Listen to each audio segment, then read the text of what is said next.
And joining us now with more on the latest in the Gaza war is Brigadier General Amir Avivi, founder and CEO of the Israel Defense and Security Forum. Always a pleasure to have you with us. Thank you. So U.S. President Donald Trump and Prime Minister Benjamin Netanyahu have expressed a belief that a ceasefire with Hamas and the release of all of the hostages could happen within a week. Now, this presents a lot of questions. First and foremost, has Israel really reached its war goals in Gaza? No, not at all. We haven't reached yet any goal. Of course, the defeat of Iran and the fact that the IDF is moving towards controlling 75% of the Gaza Strip, this creates a lot of pressure on Hamas and might bring us to a hostage deal. I'm not sure we're talking about all the hostages. I think we are still talking about half of them.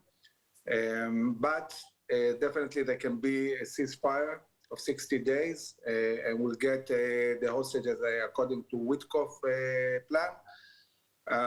I think that there is a big resolution in Israel to reach all goals of war. Prime Minister Netanyahu is saying we need to bring back the hostages, but also eradicate Hamas. We cannot win this war without eradicating Hamas. And we have to remember that, and we're not far away. I mean, if we reach 75%, this is the first stage out of two that the army presented to the cabinet at the time. Then the question is, what's next? Are we going into a ceasefire and getting as many hostages as possible, or are we enhancing the attack and bringing down Hamas? And this is a defining moment. What will be the next step? It can go either way, or a ceasefire and hostage deal, or a big attack on the remaining 25%, and they're going in and bringing back the hostages in another way.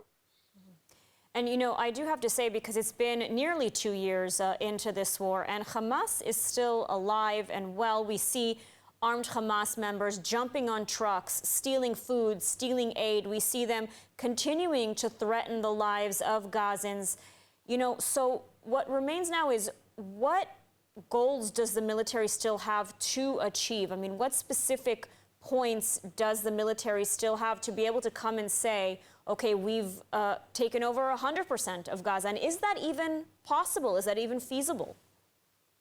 Well, if we took 75%, why isn't it possible to take 25%, the remaining 25%? Of course, it's possible, and it's needed. You cannot destroy Hamas without conquering all of Gaza. So we are reaching 75%. But as you said, it would come at the expense of the hostages. So I'm not saying, I didn't say such a word. I said we have to bring back the hostages. It's either going to be through a hostage deal, or we're going in and then we're going to close on certain neighborhoods or houses and negotiate on the place itself. There are many ways to bring back the hostages. No, we're not going to give up anyone. 50 hostages must go back to Israel. It goes without saying. The question is, what happens on the other side? We need to get Hamas to the point that they are willing to do a hostage deal that doesn't end the war, because we cannot have a reality where Hamas is not eradicated at the end of the day. We need to reach a point where Hamas understands it's game over. They need to take themselves out of Gaza and give us all the hostages. Are we there yet? I'm not sure. I don't think we are, but are we getting closer? Definitely. And the terms that are created will bring us closer to such a reality of defeating Hamas and bringing back the hostages. And, you know, as a security expert, I want to hear, you know, what in your view is the best possible outcome for Israel's security in terms of who will rule Gaza the day after the war?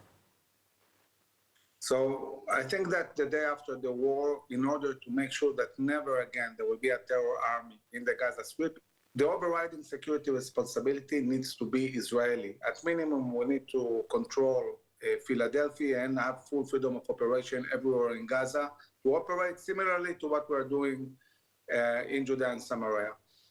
Talking about ruling Gaza, two efforts I think will happen at the end of the war. One is encouraging relocation. There are many Gazans who want to leave Gaza, and I think that a big part of the Gazan society will leave. Those who will stay, I think Gaza needs to be cantonized, local management of cities with the local clans, and the IDF is today talking to the clans. We see it in Rafah, how already Rafah area is run by a clan. I think the same will happen in Khan Yunis, in the central camps, and in the city of Gaza. It will be run by clans, and it will be cantonized. I don't think there will be one government in Gaza. This is the future I foresee, and I think it's also relevant for other areas like Judah and Samaria, some kind of cantonization and working with local clans. The day after Hamas, there will be no Hamas, no Palestinian Islamic Jihad, and also not the Palestinian Authority. All right, well, Brigadier General in the Reserves, Amir Avivi, thank you so much for your insights today. My pleasure.